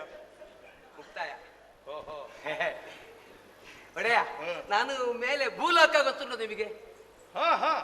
ಅಲ್ಲಿ ಶೋಣಿತಾಪುರ ಗೊತ್ತುಂಟಾ? ಅಯ್ಯೋ ಅಯ್ಯೋ, ಅದು ಗೊತ್ತಿಲ್ಲದಿದ್ರೇನು? ಮತ್ತೆ ನಾನು ಕೂಡ ರಾಕ್ಷಸ ವಂಶನೇ. ಹೌದಾ? ನಮ್ಮವರೆಲ್ಲ ಇರುವಂತಹ ಪ್ರದೇಶ ಗೊತ್ತಿಲ್ಲದ್ರೆ ಆಗ್ತದ? ನಾನು ನಿಮ್ಮ ಜಾತಿ ತಾಯಿ ಮಗನೇ. ಹೌದಾ? ಹೌದಪ್ಪ. ಶೋಣಿತಾಪುರದವನ? ಯಾವುದಪ್ಪ? ಹಾ ಹಾ ಹಾ ಹಾ ಹಾ. ಸ್ವಲ್ಪ ಆ ಕಡೆ ಕೂತ್ಕೊಳ್ಳಿ. ಸ್ವಜಾತಿ ಬಾಂಧವ್ಯ ಎಂಬುದು ಇಲ್ಲದ್ರೆ ಒಳ್ಳೆ ಕೆಳಗೆ ಕುಳಿತು. ನಾನು ದೊಡ್ಡ ಜನ ಹೇಳಿ ದೊಡ್ಡ ನಮಸ್ಕಾರ ಕೊಟ್ಟವ. ಇಲ್ಲಿವರೆಗೆ ಸಲಿಗೆ ಬಳಸಬೇಡ. ದೊಡ್ಡದರಿಂದಲೇ ಬರ್ಲಿದ್ದ, ಬಿಡೋಣ ಆ ವಿಚಾರ. ನಾನಲ್ಲಿ ಅರಮನೆಯಲ್ಲಿ ಇರುವುದು. ಹೌದಾ? ಹೌದಪ್ಪ. ಏನು ಅರಮನೆಯಲ್ಲಿ? ಅರಮನೆಯಲ್ಲಿ ಆಚೆ ಈಚೆ ಎಲ್ಲ ಆಸನಗಳಿದೆ ಅಲ್ಲ, ಅದರಲ್ಲಿ ಕುಳಿತುಕೊಳ್ಳುವನು ಅಂತ ಅಷ್ಟು ಸಣ್ಣ ಜನ ನಾನಲ್ಲ. ಅದರ ಹಿಂದೆ ನಿಂತುಕೊಳ್ಳುವವನು ಅದು ಅಲ್ಲ. ಬಾಗಿಲ ಹೊರಗಿರುವವನು ಮತ್ತೆ ಎಲ್ಲಿ? ಕೆಲಸದವ. ನಿನಗೆ ನಾನು ಜಾಗ ಬಿಡ್ಬೇಕಲ್ಲ, ದೂರ ನಿಂತು ಮಾತಾಡು. ಯಜಮಾನ್ರು ಇಲ್ಲದ್ರೆ ಕೆಲಸದವರು ಕೂತ್ಕೊಳ್ತಾರೆ, ಮತ್ತೆಂತ ಮಾಡುದು? ಒಡೆಯ, ಅಲ್ಲಿ ನಾನಾಗಿ ಬಂದದ್ದಲ್ಲ, ಮತ್ತೆ ನನ್ನ ಅಮ್ಮ ಕಳಿಸಿದ್ದು. ನಿನ್ನ ಅಮ್ಮ? ನಿಮ್ಮನ್ನೊಮ್ಮೆ ಅಗತ್ಯವಾಗಿ ನೋಡ್ಬೇಕಂತೆ. ನಿನ್ನ ಅಮ್ಮನಿಗೂ ನನಗೇನು ಸಂಬಂಧ? ನನ್ನ ಅಮ್ಮ ಅಲ್ಲ, ಮತ್ತೆ ಶೋಣಿತೊಬ್ಬರ ರಾಜ ಅಲ್ಲ, ಈಗ ಮುರಾಣಿ. ಎಂತದ ಅದು? ಮುರಾಣಿ ಮಹಾರಾಣಿ. ಮಹಾರಾಣಿ ಅವರು ನನ್ನನ್ನು ಕರೆದು ಹೇಳಿ. ಯಾರು? ಅಲ್ಲಿ ದಿತ್ಯಮ್ಮನವರು. ಓಹೋ, ನನಗೆ ಬಹಳ ಗೌರವ ಆಕೆಯ ಮೇಲೆ. ನಮ್ಮ ಹಲವು ಮಕ್ಕಳ ತಾಯಿ. ಹಲವು ಮಕ್ಕಳ ತಾಯಿ ಅಮ್ಮ ಸಾಯೇ. ಬಹಳ ಗೌರವ ಇದೆ ನನಗೆ. ಹೌದಪ್ಪ, ಎಲ್ಲಿ ಹೋದ್ರೆ ಅವರಿಗೆ ಗೌರವ ಉಂಟು. ಅವರು ನನ್ನನ್ನು ಕರೆದು ಹೇಳಿದ. ಅವರು ಒಬ್ಬರೇ ಅಲ್ಲ, ಮತ್ತೆ ಅವರಿಗೊಬ್ಬರು ಮಗಳಿದ್ದಾರೆ. ಓಹೋ. ಹಾಗೆ ನನ್ನನ್ನು ಕರೆದು ಹೇಳಿದ್ರು, ಹೌದಪ್ಪ ಇಲ್ಲಿ ಬಾ, ನನ್ನ ಮಗಳಿಗೆ ಪ್ರಾಯ ಬಂದಿದೆ, ಇನ್ನೂ ನೀನು ಇಲ್ಲಿ ನಿಲ್ಲಬೇಡ, ಇಲ್ಲಿಂದ ಹೋಗು ಅಂತ ಹೇಳಿದ್ರು. ಮಗಳಿಗೆ ಪ್ರಾಯ ಬಂದದ್ದಕ್ಕೂ ನೀನು ಹೋಗುದಕ್ಕೂ ಏನು ಸಂಬಂಧ? ಹಾಗಲ್ಲ, ಮತ್ತೆ ನಾನು ಅಂತವನೇನಲ್ಲ. ಮಹಾ ಕಾಮುಕನ ಅಂತ ನೀನು? ಅಲ್ಲ, ನಾನು ಸಾಮುಕ ಅಲ್ಲವೇ ಅಲ್ಲ. ಸಾಮುಕ ನಾನಲ್ಲ. ಹಾಗಲ್ವೋ? ಕಾಮುಕನು? ಕಾಮುಕನು ಅಲ್ಲ. ಮತ್ತೆ ಹೆಣ್ಣಾಗಲಿ ಗಂಡಾಗಲಿ ಅವರಿಗೊಂದು ಮದುವೆ ಆಗುವ ಕ್ರಮ ಉಂಟಲ್ಲ. ಮದುವೆ ಆಗಬೇಕಾದ್ರೆ ಗುಂಡು ಬೇಕಲ್ಲ. ನಿಮ್ಮಲ್ಲೆಲ್ಲ ಈ ರೀತಿಯ ಭಾಷೆ? ಎಂತದು? ಎಂತದ? ಮದುವೆ ಆಗಬೇಕಾದ್ರೆ ಅದು ಬೇಕಾ? ಹೆಣ್ಣಿಗೊಂದು ಗುಂಡು ಬೇಡ ಸ್ವಾಮಿ. ಗಂಡಲ್ವಾ? ಗಂಡು ಗಂಡು ಗಂಡು ಗಂಡು ಬೇಕಲ್ಲ. ಹಾಗಿರುವಾಗ ಯಾರಾಗಬಹುದು ಅಂತ ಆಲೋಚನೆ ಮಾಡುವಾಗ ಕೆಲವು ಕಡೆಯಲ್ಲಿ ಕೆಲವು ಹಲವಾರು ಭಾವಚಿತ್ರಗಳು ಬಂತು. ಅದರಲ್ಲಿ ಒಂದು ನಿಮ್ಮದು ಇತ್ತು. ನಾನು ಕಳಿಸ್ಲಿಲ್ಲ. ನೀವು ಕಳಿಸಬೇಕಾಗಿಲ್ಲ, ಯಾರೋ ಬಿಡಿಸಿ ಕಳಿಸಿ. ನಿಮಗೆ ತಿಳಿಯದೆ ಯಾರೋ ತೆಗೆದಿದ್ದಾರೆ. ಓಹೋ. ಈಗ ತಿಳಿಯೇ ತೆಗೆಯುವುದು ಹೆಚ್ಚಾಗಿದ್ದಾರೆ. ಹಾಗೆ ಬಂತು, ಹಲವಾರು ಚಿತ್ರಗಳು ಬಂತು. ಅದರಲ್ಲಿ ನಿಮ್ಮದು ಆಯ್ಕೆ ಆಯ್ತು. ಯಾರು? ಅಲ್ಲಿ ಮಹಾರಾಣಿ ಅವರು. ಮಹಾರಾಣಿ? ಹೌದು. ಮಹಾರಾಣಿಯ ಮಗಳ ಹೆಸರು ಗೊತ್ತುಂಟ? ಇಲ್ಲ. ಮಾಲಿನಿ. ನಿಮ್ಮ ಊರಲ್ಲೆಲ್ಲ ಹೀಗೆಯೋ? ಎಂತದು? ಭೂಲೋಕದಲ್ಲೆಲ್ಲ ಹೀಗೆಯೋ? ಎಂತದು? ಹಾಗಲ್ಲ, ಅದು ದೊಡ್ಡವರಿಗೆ ಗೌರವ ಕೊಡುವಾಗ 4 ಹೆಜ್ಜೆ ಹಿಂದೆ ಹೋಗಿ ಈಗ ನಿಂತು. ಅಲ್ಲ, ಮಗಳ ಹೆಸರಿಗೂ ನೀನು ಮಾಡುವ ವರ್ತನೆಗೂ ಏನು ಸಂಬಂಧ? ಮಾಲಿನಿ. ಹಾಗೆ ಅಮ್ಮ ಮಾಲಿನಿ. ಹಾಗಲ್ವೋ? ನಾಮಧೇಯ. ನಾಮಧೇಯ. ಹೆಚ್ಚು ಪ್ರಾಯ ಆಗ್ಲಿಲ್ಲ, 16 ವರ್ಷದ ಹೆಣ್ಣಾದಳವಳು ಮುದದಿಲ್ಲ ಶೃಂಗಾರ ಮಾಡಿ ಮತ್ತವಳು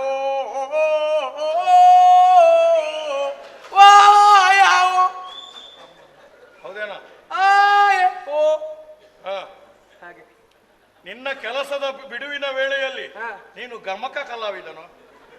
ಸ್ವಲ್ಪ ನಿದ್ದೆ ಬರುವಾಗ ಏನಾದ್ರೂ ಬೊಬ್ಬೆ ಹಾಕುವುದು. ಅಲ್ಲ, ಗಮಕ ಕಲಾವಿದ ಆಗಬಹುದು, ಸ್ವಲ್ಪ ಶ್ರುತಿ ಕಲ್ತ್ರೆ ಒಳ್ಳೇದು. ನನಗೆ ಶ್ರುತಿ ಬೇಡವೇ ಬೇಡ. ಶ್ರುತಿ ಇದ್ರೆ ತಾನಾಗುದಿಲ್ಲ, ನನಗೆ ನಿದ್ದೆ ಬರ್ತದೆ. ರಕ್ತ ಆಗುತ್ತೆ ಶ್ರುತಿ ಇದ್ರೆ. ಹೌದೌದು. ಮಗಳ ಹೆಸರು ಮಾಲಿನಿಗೂ ನೀನು ಬಂದದ್ದಕ್ಕೂ ನನ್ನ ಭಾವಚಿತ್ರಕ್ಕೂ ಗಂಡು ಮದುವೆಗೆ ಯಾರಾಗುವುದು ಆಲೋಚನೆ ಮಾಡುವಾಗ ನಿಮ್ಮ ಭಾವಚಿತ್ರ ಅವರಿಗೆ ತೋರಿಸಿದ್ದೆ ತಡ. ಮಾಲಿನಿ ಅಮ್ಮನಿಗೆ ಆ ಭಾವಚಿತ್ರ ನಿಮ್ಮ ಕೈಯಲ್ಲಿ ಹಿಡಿದು ಅವರಿಗೆ ದಿನಾಲು ಹೇಳುದು ಒಂದೇ. ಎಂತದು? ವಿದ್ಯುನ್ಮಾಲಿಯ ಕರೆದು ತಾರೆ, ಶ್ರೀ ವಿದ್ಯುನ್ಮಾಲಿಯ ಬಿಟ್ಟಿರಲಾರ ತಯ್ಯತ್ತದಿನ್ನತ ಹೀಗೆ ಮಾಡುದು ಈಗ. ಹೌದಾ? ನಿಮ್ಮ ಮೇಲೆ ಅಷ್ಟೊಂದು ಅಭಿಮಾನ ಅವರಿಗೆ. ಓಹೋ. ಹಾಗೆ ಹಾಗೆ ಅಂತ ಮದುವೆ ಆಗುದ ಗಂಡು ನೀವು ಆಗಬಹುದು ಅಂತ ಅವರು ತೀರ್ಮಾನ ಮಾಡಿದ್ದಾರೆ. ಆದ್ರೆ ನಾನೊಂದು ಅಧಿಕ ಪ್ರಸಂಗ ಮಾಡಿದ್ದೆ. ಅದು ಅಧಿಕ ಪ್ರಸಂಗ ಆದ ಮೇಲೆ ಗೊತ್ತಾದ್ದು. ನಿನಗೆ ಹೋಗಿ ಮಾತಾಡುದು ಬೇಡ, ಕೊಡ್ಬೇಕು ಅಂತ ಹೇಳಿದ್ದಾರೆ. ಏನು ಓದುವಂಥದ್ದು ಹಾಗೋ? ಹಾ, ಅದು ರಾಜಲಕ್ಷಣ. ಹೌದೌದು. ಮಾತಿನಲ್ಲಿ ಹೇಳುವುದಲ್ಲ, ಪತ್ರ ಮುಖೇನ ದಾಖಲಾತಿ. ಏನು ಪತ್ರ ಮುಟ್ಟಬಹುದಲ್ಲ? ಓ ವಾಚಿಸ್ತೇನಂತೆ. ವಾಚಿಸಿ, ಯೋಚಿಸಿ, ಸೂಚಿಸಿ.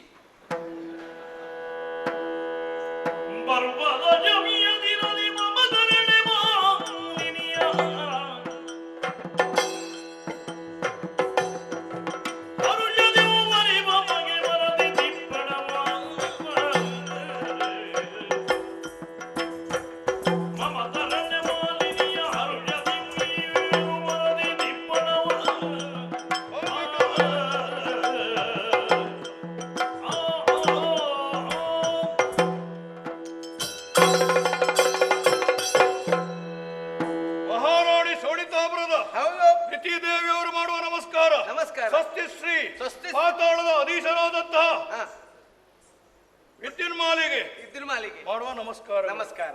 ಇದೇ ಬರುವ ದಶಮಿಯಂದು ದಶಮಿಯದಿಂದ ನನ್ನ ಮಗಳಾದಂತಹ ಮಾಲಿನಿಗೆ ವಿವಾಹ ನೆರವೇರಿಸುವುದು ನಿಮ್ಮೊಂದಿಗೆ. ಆ ಪ್ರಯುಕ್ತ ದಿಬ್ಬಣ ಸಮೇತರಾಗಿ ಬರಬೇಕೆಂದು ಕೋರಿ ಕಳಕಳಿಯ ವಿನಂತಿ. ಸಹಬಾಸ್ ಸಹಬಾಸ್. ಹೇಗೆ ಸಂತೋಷ.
ಈ ಸಂತೋಷದ ಸುದ್ದಿಯನ್ನು ತನ್ನದಕ್ಕೋಸ್ಕರ ನಿನಗೆ ಬೇಕಾದಂತಹ ಪಾರಿತೋಷಿಕವನ್ನು ಕೊಡಲಾಗುವುದು.